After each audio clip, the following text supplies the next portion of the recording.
الرجيم بسم الله الرحمن الرحيم قال الله تبارك وتعالى في القرآن المجيد والفرقان الحميد إن الله وملائكته يصلون على النبي يا أيها الذين آمنوا صلوا عليه وسلموا تسليما اللهم صل على سيدنا وعلى آل سيدنا ونبينا مولانا محمد معدن الجود والكرم وآله الكرام والنبي الكريم وبارك وسلم.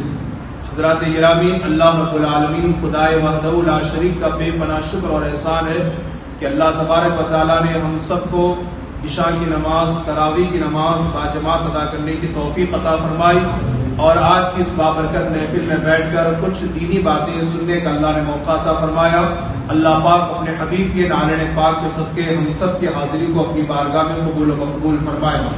کل کی نشست اور کل کی محفل میں بسم اللہ الرحمن الرحیم کے متعلق اس کے فوائد اور اس کے برکات میں نے آپ کے سماعتوں کے حوالے کیا تھا. آج سورۃ الفاتحہ جو الحمد کا سورہ ہے اور جس کو ہر رکعت میں پڑھا جاتا ہے، اس کے متعلق اور سورہ بقرہ کے متعلق کچھ مفید باتیں میں آپ کے سماعتوں کے حوالے کرنا چاہوں گا. گزارش کرتا ہوں کہ توجہ کے ساتھ سماعت فرمائیں، تخت دل پر محفوظ کریں، اسے عملی جامہ پہنائیں اور دوسروں تک پہنچانے کی بھرپور کوشش کریں. قرآن مقدس میں جو سب سے پہلی جو سورت ہے وہ ہے الحمد کا سورہ، جسے سورۃ الفاتحہ کہا جاتا ہے. اس کی بھی احادیث کے اندر اللہ کے رسول صلی اللہ علیہ وسلم نے بے شمار اس کے فضائل، اس کی برکتوں اور اس کے فوائد کو بیان فرمایا ہے.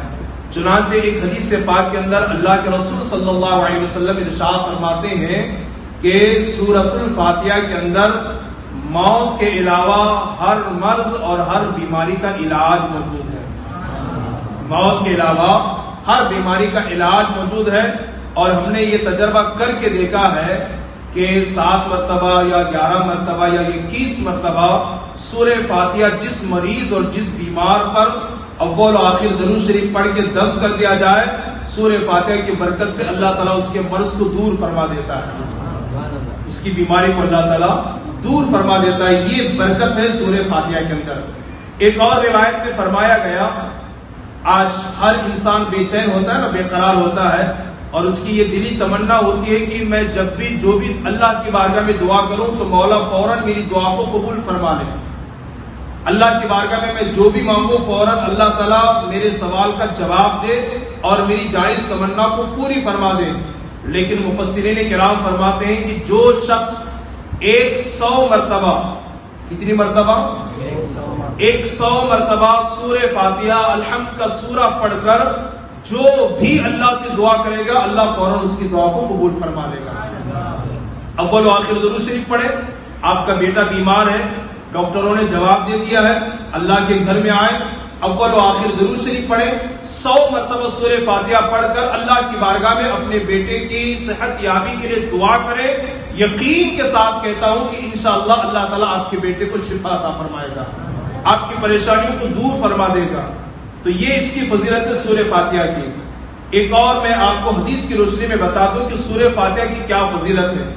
اللہ رب العالمین خدائے وحدہ لا شریک کی کل 104 کتابیں ہیں. بولی کتنی کتابیں ہیں؟ 104 کتابیں. کچھ کتابیں ہیں اور کچھ صحیفے ہیں.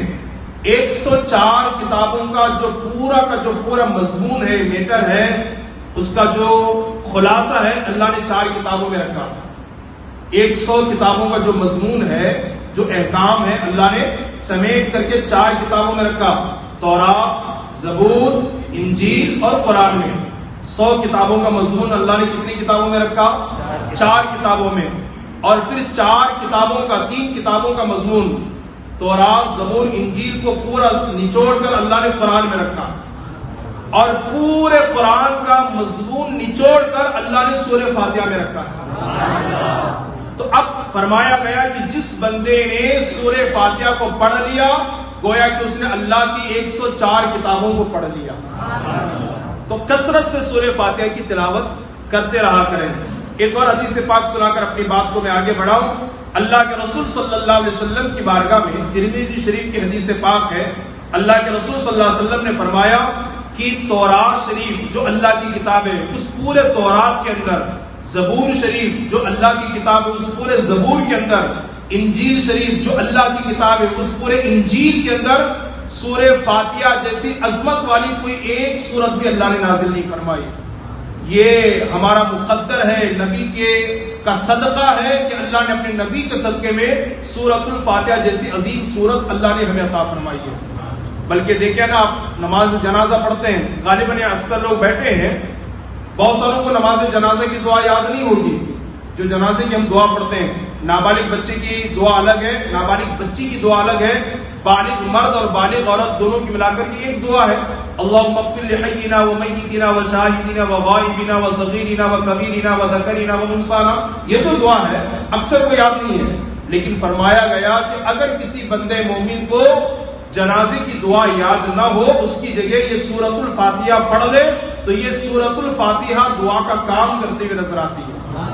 ٹھیک ہے، ایک مسئلہ یہ بھی میں نے آپ کو بتا دیا. ایک اور نئی بات میں آپ کے سامنے پیش کرنا چاہوں گا سورۃ الفاتحہ کے متعلق. قرآن میں سب سے پہلے کون سی سورت ہے؟ سورۃ الفاتحہ. اس سے پہلے کیا ہم پڑھتے ہیں؟ بسم اللہ. اور بسم اللہ سے پہلے کیا پڑھتے ہیں؟ اعوذ باللہ. ٹھیک ہے، یہ بچے جانتے ہیں. اعوذ باللہ، بسم اللہ، الحمدللہ. اس کو پڑھنے کے کل 4 طریقے ہیں. کتنے طریقے ہیں؟ 4 طرح. آپ اس کو نماز میں بھی پڑھ سکتے ہیں اور نماز کے باہر بھی پڑھ سکتے ہیں. پہلی صورت ہے فصل کل، یعنی سب کو الگ الگ کر کے پڑھنا. فار ایگزامپل میں بتاتا ہوں، سنیے. اعوذ باللہ من الشیطان الرجیم، بسم اللہ الرحمن الرحیم، الحمدللہ رب العالمین. ایک صورت اس کی یہ ہوگی پڑھنے کی. اعوذ باللہ کو بسم اللہ سے الگ کیجئے گا، بسم اللہ کو الحمد سے الگ کر کے پڑھیے گا. ایسا پڑھیں گے تو جائز ہے، پڑھ سکتے ہیں. دوسری صورت کیا ہے؟ فصل کل، وصل کل. دوسری صورت کیا ہے؟ وصل کل، یعنی تینوں کو ملا کر کے پڑھنا. یہ بھی جائز ہے، چاہے نماز میں پڑھیں چاہے نماز کے باہر پڑھیں. فار ایگزامپل کیسے پڑھیں گے؟ اعوذ باللہ من الشیطان الرجیم، بسم اللہ الرحمن الرحیم، الحمدللہ رب العالمین. یہ دوسری صورت ہو گئی. اعوذ باللہ کو بسم اللہ سے ملائیں، بسم اللہ کو الحمد سے ملائیں، یہ بھی جائز ہے. کتنی صورت ہو گئی؟ 2. تیسری صورت ہے وصل اول فصل ثانی، یعنی پہلے کو ملانا دوسرے کو جدا کرنا. جیسے اعوذ باللہ من الشیطان الرجیم، بسم اللہ الرحمن الرحیم، الحمدللہ رب العالمین. ایسا بھی آپ پڑھ سکتے ہیں. چوتھی صورت ہے فصل اول وصل ثانی، یعنی پہلے کو جدا کرنا اور دوسرے کو ملانا. فار ایگزامپل اعوذ باللہ من الشیطان الرجیم، بسم اللہ الرحمن الرحیم، الحمدللہ رب العالمین. اب بھی سبحان اللہ نہیں بولیں گے. یہ 4 صورتیں ہو گئی. کتنی صورتیں؟ ہاں، اس کو آپ جس طرح چاہیں پڑھ سکتے ہیں، چاہے نماز میں یا نماز کے بعد. یہ سورہ فاتحہ کی چند فضیلتیں تھیں جو میں نے آپ کے سماعتوں کے حوالے کیا. ہر رکعت میں، چاہے فرض ہو، سنت ہو، نفل ہو، واجب ہو، ہر رکعت میں یہ سورہ پڑھی جاتی ہے. اکثر اس کو آپ پڑھا کریں، 100 مرتبہ پڑھ کے دعا کیا کریں. کوئی بیمار ہو جائے تو ڈاکٹر کے پاس جانے سے پہلے پڑھ کر کے اول آخر درود سے پڑھ کر کے دم کر لیا کریں، انشاءاللہ اس کا مرض دور ہو جائے گا. اب جو دوسری صورت ہے سورہ بقرہ، کیا نام ہے اس کا؟ سورہ بقرہ. اس کی بھی بڑی فضیلت آئی ہے احادیث مبارکہ کے اندر. قلت وقت کی بنیاد پر میں اس کی فضیلت کو تو نہیں بیان کروں گا، کچھ دوسری باتیں آپ کے پیش کرتا ہوں. اس کو جو کہا جاتا ہے سورۃ البقرہ، عربی میں البقرہ گائے کو کہتے ہیں. اس کو کہتے ہیں گائے کو کہتے ہیں. تو اس سورت کا نام ہو گیا سورۃ البقرہ، گائے والی سورت. اب سوال یہ پیدا ہوتا ہے کہ گائے والی سورت اس کو کیوں رکھا گیا؟ اس لیے کہ اس پارے کے اندر، پہلے پارے میں گائے کا ایک واقعہ ہے، اس زمانے میں بہت مشہور تھا. اس کے پیش نظر اس سورت کا نام ہی گائے والا سورہ رکھ دیا گیا، سورۃ البقرہ رکھ دیا گیا. اب اس کا جو دوسرا پارا ہے نا، دوسرا پارا سورہ بقرہ، پہلے صفحے میں اللہ فرماتا ہے قد نرى تقلب وجهك في السماء. اس کا معنی ہے اے محبوب، ہم بار بار آسمان کی طرف آپ کا دیکھنا دیکھ رہے ہیں. ہم بار بار آسمان کی طرف آپ کا دیکھنا دیکھ رہے ہیں. کیا مطلب اس کا؟ اس کو بتا کر اپنی گفتگو ختم کر دوں گا. اللہ کے رسول صلی اللہ علیہ وسلم کی ابتدائی اسلام میں، یعنی شروع میں بیت المقدس کی طرف منہ کر کے نماز پڑھتے تھے. ابھی ہمارا قبلہ یہ ہے نا، شروع میں اللہ کے رسول اس طرف منہ کر کے نماز پڑھتے تھے. آج بھی مدینہ المنورہ میں جو لوگ حج عمرہ کو جاتے ہیں وہ مسجد قبلتین میں نماز پڑھ کے آتے ہیں. مسجد قبلتین کا مطلب ہوتا ہے دو قبلے والی مسجد. کتنے قبلے والی؟ ہاں وہاں جائیں گے تو ادھر بھی آپ کو قبلہ اور ادھر بھی آپ کو قبلہ وہ ہوگا. مسجد قبلتین اس کو کہتے ہیں. تو 16 یا 17 مہینے تک اللہ کے رسول اس طرح منہ کر کے نماز پڑھتے تھے. شروع میں ابتدا اسلام میں تو یہودیوں نے مذاق اڑانا شروع کیا, تانا مارنا شروع کیا, کہا دیکھو یہ آخری نبی ہونے کا دعویٰ کرتے ہیں, اللہ کے سب سے بڑے پیغمبر ہونے کا دعویٰ کرتے ہیں, لیکن ہمارے نبی موسیٰ و عیسیٰ کے قبلے کے محتاج ہیں, وہ اس طرح منہ کر کے نماز پڑھتے ہیں. یہ بات حضور صلی اللہ علیہ وسلم کو دل پر گرا گزرتی تھی. حضور کو اس سے تکلیف ہوتی تھی کہ یہودی مذاق اڑاتے ہیں. تو اسی اسنا میں کہ اللہ قبلے کو بدل دے تو بار بار آسمان کی طرف دیکھتے تھے. تو اللہ فرماتا ہے محبوب آپ کا بار بار آسمان کی طرف دیکھنا ہم دیکھ رہے ہیں. اب اللہ کہتا ہے کہ نماز ہی کی حالت میں جس طرف آپ کا جی کرے اس طرف آپ اپنا چہرہ کر لیں, آج کے بعد وہی آپ کا قبلہ ہو جائے گا. اب نماز ہی کی حالت میں 2 رکعت ہو گئے تھے, نماز ہی کی حالت میں اللہ کے رسول صلی اللہ علیہ وسلم اس طرف اپنا رخ انور کو کرتے ہیں. اسی دن سے ہمارا قبلہ بیت المقدس نہیں بلکہ کعبہ معظمہ ہمارا قبلہ بن گیا. اب اسی بات کو سامنے رکھ کر کے شاعر کہتا ہے خدا کی رضا چاہتے ہیں 2 عالم, خدا چاہتا ہے رضائے محمد صلی اللہ علیہ وسلم. کیا مطلب؟ یعنی کائنات کا ذرہ ذرہ, انسان ہو, جنات ہو, حیوان ہو, چرند ہو, پرند ہو, شجر ہو, حجر ہو, سب اللہ کی رضا چاہتے ہیں. مگر مولا کس کی رضا چاہتا ہے؟ حضور کی رضا چاہتا ہے. حضور کی رضا یہ ہے کہ قبلہ ہمارا یہ بن جائے. اللہ ان کی رضا ان کی چاہت کی بنیاد پر قبلے کو بدل دیتا ہے. حضور چاہتے ہیں کہ ڈوبا ہوا سورج پلٹ آئے, اللہ ان کی چاہت کی بنیاد پر ڈوبے ہوئے سورج کو پلٹا دیتا ہے. حضور چاہتے ہیں کہ ان کے اشارے سے چاند کے 2 ٹکڑے ہو جائیں, اللہ چاند کے ٹکڑے فرما دیتا ہے. حضور چاہتے ہیں کہ درخت چل کر ان کی بارگاہ میں آئے, ان کے قدموں میں پڑھ کر انہیں سلامی پیش کرے, تو درخت اکڑ کر ان کے قدموں میں آ کر گر کر کے مصطفیٰ کو سلام پیش کرتا ہے. حضور چاہتے ہیں ابو جہل کی بند مٹھیوں میں بے جان کنکریاں ان کا کلمہ پڑھے, بے جان کنکریاں ان کا کلمہ پڑھے, تو رب کنکریوں سے کلمہ پڑھوا دیتا ہے نا. لوگوں کائنات اللہ کی رضا چاہتی ہے, پر خدا حضور کی مصطفیٰ کی رضا چاہتا ہے. ایک ہم ہیں, ہم کو حضور کی رضا سے کیا مطلب؟ استغفر اللہ استغفر اللہ. ہم اوروں کو خوش کرنے کے لیے نہ معلوم کیا کیا کر گزرتے ہیں. ارے جن کی رضا خود اللہ چاہتا ہے تو کیا ہماری ذمہ داری نہیں بنتی کہ ہم وہ کام کریں جس سے ہمارے پیارے آقا خوش ہو جائے, راضی ہو جائے؟ ان کی رضا کس میں ہے؟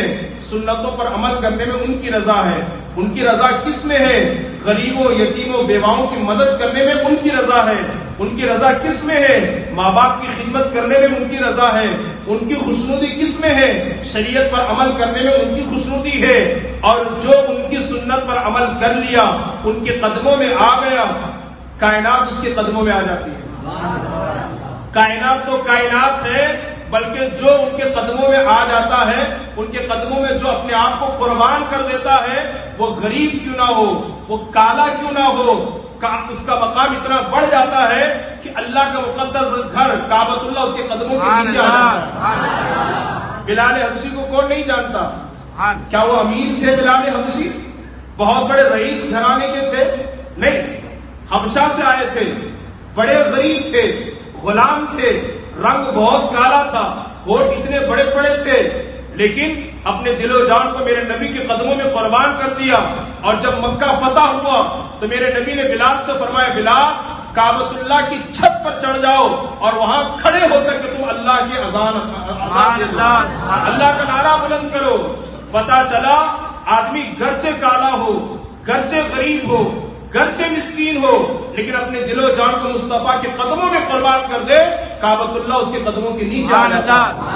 اس لیے میری گزارش یہ ہے, رسول اللہ کی رضا آپ چاہتے ہیں, ان کی سنتوں پر عمل کریں, ان کی شریعت پر عمل کریں, ان کے بتائے فرامین پر عمل کریں. اللہ اکبر. انشاءاللہ اللہ تعالیٰ دنیا میں بھی آپ کو عزت اور کامیابی عطا فرمائے گا, اور اللہ تبارک و تعالیٰ آپ کو دونوں جہاں میں کامیابی سے ہمکنار فرمائے گا۔ تو آج کے ہمارے اس درس کا خلاصہ یہ ہے، کثرت سے سورۃ الفاتحہ کی تلاوت کریں، سورہ بقرہ کو اپنے گھر میں روزانہ پڑھنے یا ہفتے میں ایک مرتبہ ضرور پڑھنے کی کوشش کریں، اور ساتھ ہی ساتھ حضور کی سنت اور شریعت پر عمل کرنے کی کوشش کریں گے نا انشاءاللہ۔ بس میں اللہ کی بارگاہ میں دعا کرتا ہوں کہ اللہ تعالی ہم سب کو کہنے سننے سے زیادہ عمل کی توفیق عطا فرمائے، اللہ تعالی ہم سب کے عمر میں علم و عمل میں بے پناہ خیر و برکت عطا فرمائے، اللہ تعالی آج کی اس محفل کو اپنی بارگاہ میں قبول فرمائے، جتنے لوگ حاضر آئے اللہ سب کی حاضری کو قبول فرمائے، آج کی اس محفل کی برکت سے جتنے بھی بیمار ہیں اللہ سب کو شفا عطا فرمائے، جتنے قرض میں ڈوبے ہوئے اللہ سب کو بار قرض سے سبک دوشی عطا فرمائے، اور جتنے مومنین و مومنات اس دنیا سے چلے گئے اللہ تعالیٰ سب کی بال بال مغفرت اور بخشش فرمائے، بالخصوص محب گرامی برادر محترم عالی جناب یوسف مالدار کی والدہ ماجدہ، ان کی والدہ ماجدہ کو اللہ تعالیٰ قبر میں کروٹ کروٹ جنت کے جلوے نصیب فرمائے، اللہ تعالیٰ برادر محترم یوسف صاحب کی والدہ کو جنت میں اعلیٰ سے اعلیٰ مقام نصیب فرمائے، اللہ تعالیٰ ان کی والدہ پیاری جان کو قبر میں جو ہے عذاب قبر سے عذاب حشر سے اللہ ان کی حفاظت عطا فرمائے، اور آج کی اس درس قرآن کی برکت سے ہمارے جتنے بے قصور مسلمان جیل میں بند ہیں، جیل کے سلاخوں کے پیچھے ہیں، اور جیل کی جو تکالیف وہ کاٹ رہے ہیں، جن مصیبتوں سے وہ گزر رہے ہیں، اللہ تبارک و تعالیٰ جلد از جلد اس ماہ مبارک کی برکت سے انہیں نجات عطا فرمائے، اللہ ان کے گھر والوں کو صبر جمیل کی توفیق عطا فرمائے، اللہ تعالیٰ ان کے گھر والوں کی غیب سے مدد فرمائے، اللہ تبارک و تعالیٰ ہماری اس مسجد کے جملہ اراکین کے بازو میں بے پناہ طاقت و قوت عطا فرمائے، اللہ تعالیٰ ان بچوں کے مستقبل اور فیوچر کو بہتر سے بہتر بنائے، حضرت مستان شاہ عربی مدرسے کو اللہ تعالیٰ خوب عروج اور ترقی عطا فرمائے، ان اللہ و ملائکتہ یصلون علی النبی یا ایھا الذین آمنوا صلوا علیہ وسلموا تسلیما، اللهم صل على سيدنا وعلى ال سيدنا ونبينا مولانا محمد معدن الجود والكرم وآله الكرام الكريم وبارك وسلم، سبحان ربك رب العزة عما يصفون وسلام على المرسلين والحمد لله رب العالمين، بحق لا إله إلا الله۔ کچھ باتیں ملی نا آپ کو